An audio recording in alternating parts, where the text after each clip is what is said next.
In this third episode of Project Springtime, I wanted to cover community milestones, ways that the strength and continued growth of your Eucharistic conference can be visible. So often when we just begin something, there's an initial excitement that comes with it. And people are willing to jump on board and help in what ways they can. And while some people are able to provide a long-term commitment off the bat, others' commitment are going to be very much dependent on your ability as conference leader to provide steps moving forward.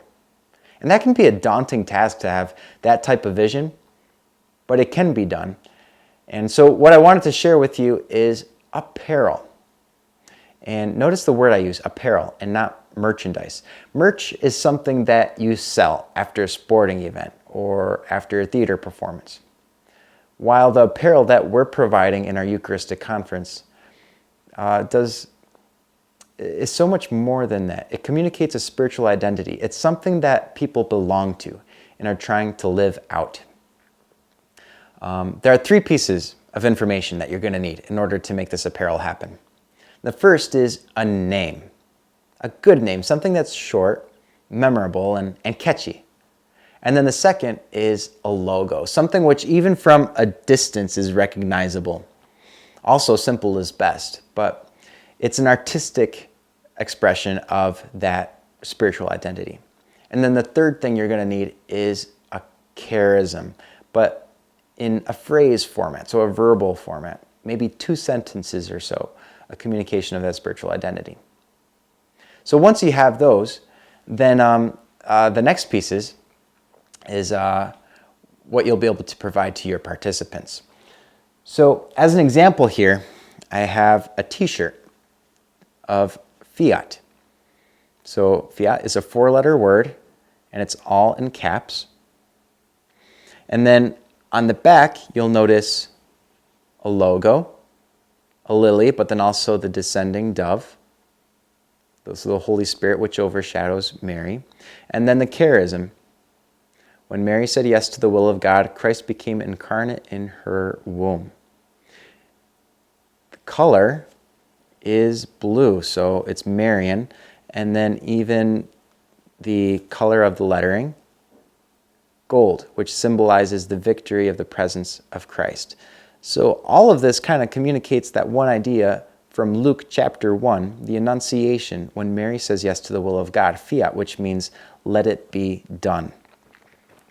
So a t-shirt is something that you might be able to provide to your participants off the bat. As a conference leader, you might be able to find a way to foot the bill of 50 t-shirts or so in different sizes and just hit the ground running. T-shirts are relatively inexpensive, $10 or so, give or take a little. So that's a great way to get started. From then on, you might be able to sell them at a minimal price, just enough to cover the production. After that, you're going to recognize from the Steubenville households off the bat, this is a hoodie. So the hood is drawstring, and then it's a long sleeve as well. And this is something that you can wear in colder weather, or kind of even snuggle up in. Again, just kind of enjoy being in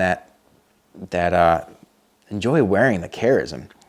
So this comes in a little bit of a steeper price point, $20 to $30, depending on the size. If you're providing extra large or XXX, a couple more dollars. So those two pieces of gear are for participants. I think the price points make them relatively accessible to those participating. Then what I'm wearing right here is a sport jacket, which can be provided to your captains or those helping to facilitate the event. Now, because of the price point, $60 or so, funding is kind of an issue. And so what we had done and what worked well was holding a fundraiser.